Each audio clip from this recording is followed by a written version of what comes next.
Migrar no siempre significa moverse. A veces es esperar, cuidar, resistir o reinventarse en el camino. Entretejiendo Caminos, Voces Migrantes es un espacio creado por estudiantes de la Freie Universität Berlin para pensar la experiencia migratoria latinoamericana desde Berlín, poniendo en el centro el género, el cuerpo y las luchas cotidianas. Desde distintas voces y territorios, desde el cuidado colectivo hasta el lenguaje que nos habita, exploramos cómo se vive la inmovilidad y cómo, incluso en contextos de control y violencia, se crea comunidad y resistencia. Bienvenidos.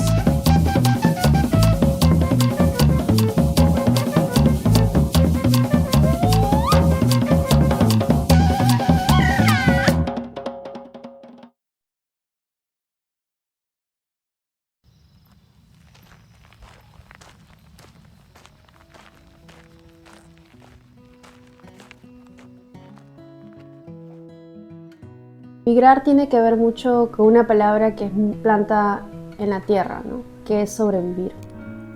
La migración muchas veces no empieza ni termina con la persona que cruza una frontera, sino que cada experiencia de migración se extiende mucho antes y mucho después.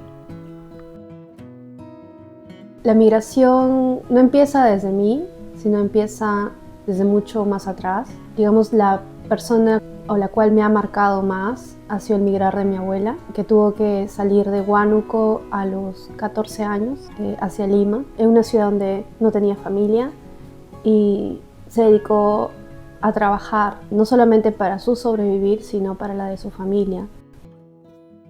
En este recorrido, a menudo marcado por la incertidumbre y la vulnerabilidad, el cuidado aparece como una respuesta concreta, como una forma de resistencia.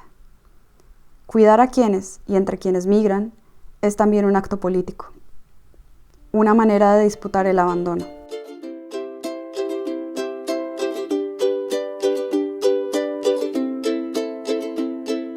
En este episodio conversamos con dos personas, Daniela y Edson, ambos integrantes de Todas las Sangres, un colectivo de migrantes peruanos en Berlín, fundado a inicios de 2024. Ahora, sobre las actividades, pues es principalmente activismo político orientado a la situación peruana, que está muy convulsionada en los últimos años, casi 10 años que es crisis constante. En medio de la incertidumbre y la inestabilidad política que se vivía en el Perú, especialmente tras la crisis que culminó con la salida de Manuel Merino en 2020 y las protestas de 2022 y 2023, que dejaron más de 70 personas asesinadas, surgió una indignación compartida. A partir de ese contexto, los integrantes de Todas las Sangres decidieron organizarse y actuar juntos para oponerse a las violencias del Estado. Y claro, creo que esto es lo que compartimos con toda la gente que está en el colectivo, que hay ese ímpetu, ¿no? Y esa indignación también de querer hacer algo pese a la distancia y que a todos creo que nos hierve la sangre. Lo que une a quienes forman parte de este colectivo es la necesidad de responder a lo que está pasando en su país de manera crítica y consciente. Esa respuesta implica reconocer que muchas de las problemáticas que se cuestionan en el Perú también se reproducen dentro de la propia comunidad peruana en Berlín. Por eso, a partir de experiencias previas poco positivas en otros colectivos, Edson explica que desde el inicio en Todas las Sangres fue clave apostar por prácticas antirracistas, anticlasistas y anticoloniales. O sea, cuando sale el colectivo, justamente sale por temas de cuidado o falta de cuidado. Entonces, claro, yo personalmente no me sentí cómodo en otro espacio. Claro, luego hay problemas internos, contradicciones internas, situaciones de clasismo, de racismo. Hay una parte de nosotros que salimos, ¿no? Que no estamos de acuerdo y se crea Todas las Sangres. Y claro, tratamos de mantener mucho más cuidado con estas cosas. Es precisamente en ese quiebre, en esa creación de espacios que nos hagan sentir cómodos, donde el cuidado toma un lugar central.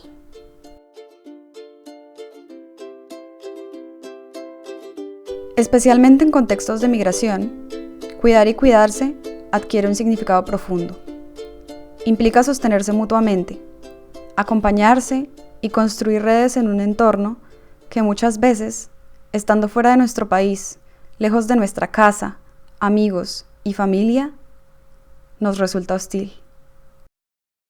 Bueno, para mí estar en el colectivo es como también estar un poco en familia, ¿no? Es también como estar con tus amigos del barrio, pero el barrio que tú has escogido, con los amigos que tú has escogido, pero sobre todo porque hay objetivos, no solamente es pasarla bien, sino también es hacer, o sea, esas cosas que a nosotros tanto también nos indigna, pero al mismo tiempo nos da pie para construir algo, ¿no? Y al mismo tiempo pues hacerlo con alegría, ¿no? No por imposición, construir comunidad.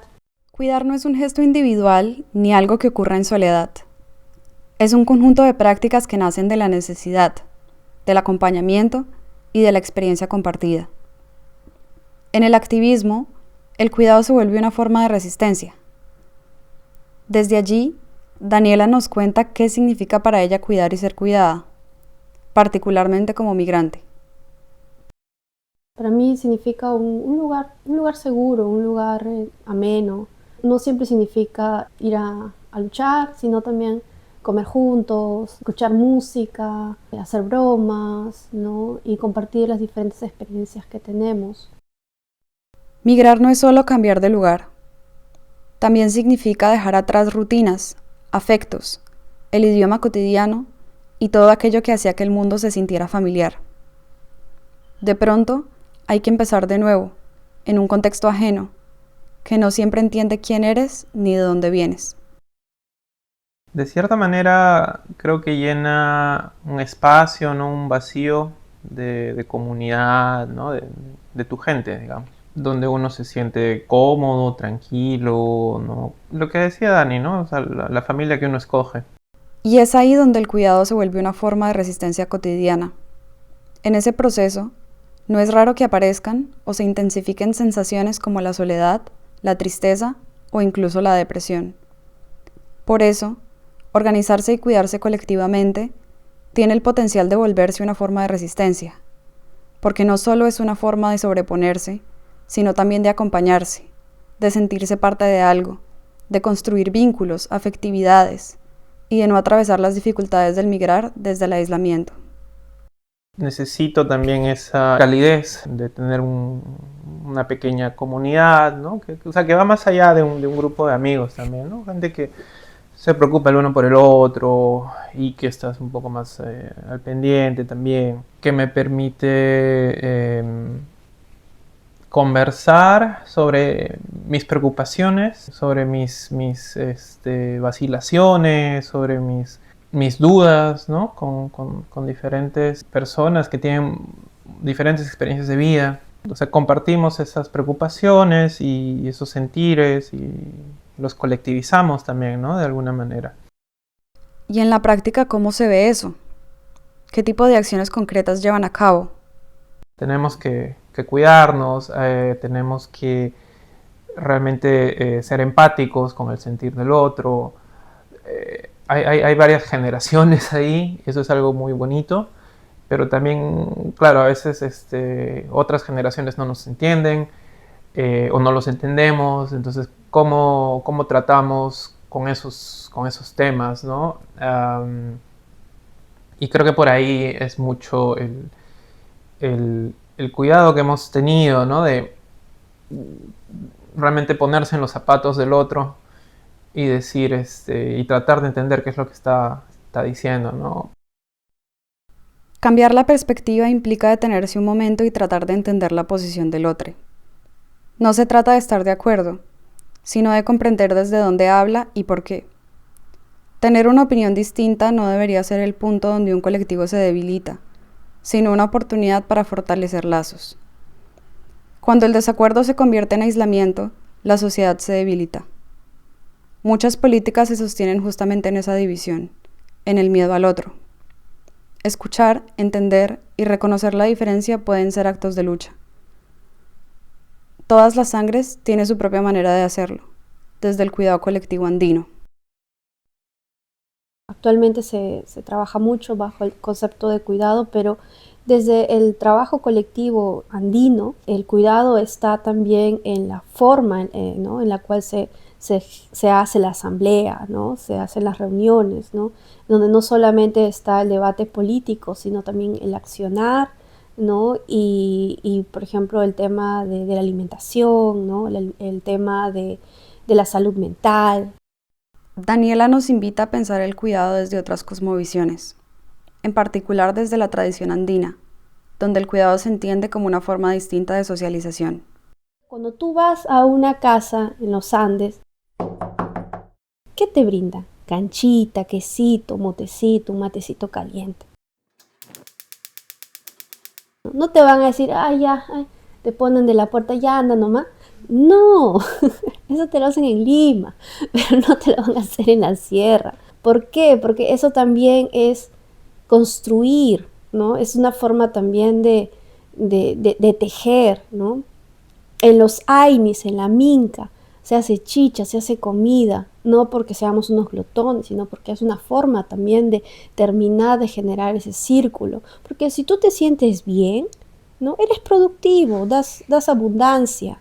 Pero si tú no tienes, como acá en alemán, Pflege, no tienes un cuidado, pues no vas a dar frutos, no vas a rendir. Pero no tiene que ser una cuestión mecánica, como si nosotros fuéramos máquinas, ¿no? Hay que poner aceite para tener un producto, sino somos humanos. Por eso es el tema cultural indispensable también dentro de nuestra práctica, ¿no?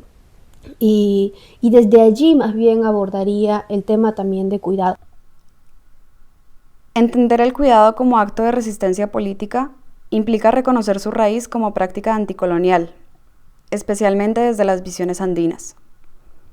Desde esa perspectiva, el cuidado deja de ser solo una mercancía, un servicio o un trabajo, y se transforma en una forma de socialización y convivencia. Otras formas de pensar el cuidado nos invitan a verlo como relación, reciprocidad o tejido comunitario. Asumirlo desde una mirada andina significa aceptar que existen múltiples maneras de organizar la vida y de relacionarnos con el mundo. Ese simple gesto, reconocer que hay otras formas de convivir, ya constituye en sí mismo un acto de valentía.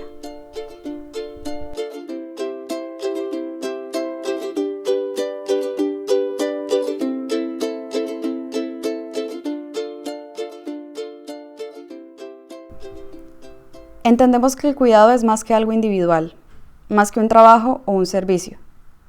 En los movimientos y colectivos políticos, el cuidado surge como una respuesta a un vacío, tanto político como social. Pero la experiencia de todas las sangres nos muestra que no se trata de solo llenar ese vacío. Cuando pensamos el cuidado desde otras perspectivas, nos damos cuenta de que hay formas distintas de vivir y convivir.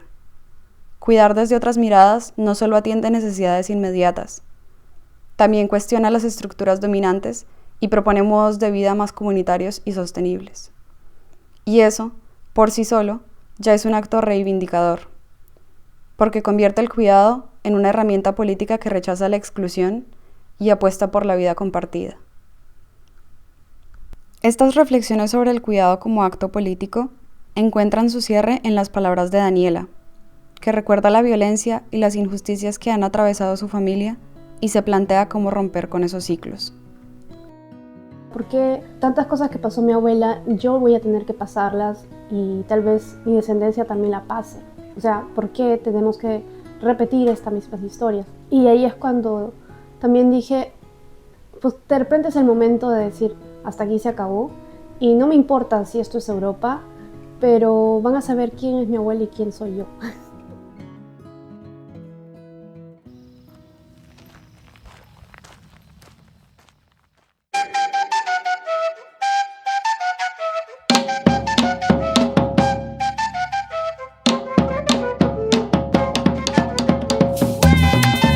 Este fue un episodio de Entretejiendo Caminos, Voces Migrantes, un podcast producido en el marco del seminario Inmovilidades y Género, del Máster en Estudios Latinoamericanos Interdisciplinarios del Latin America Institute. El podcast fue financiado por el mismo instituto y por el proyecto Sister Cities in Action. Fue concebido y coordinado por Jimena Alba y Mariana Simoni y realizado en colaboración con Nachrichtenpool Lateinamerika. Agradecemos a las personas que brindaron sus voces y experiencias para enriquecer cada episodio. Muchas gracias a la banda Palo Santo por permitirnos usar su música. Gracias por escucharnos.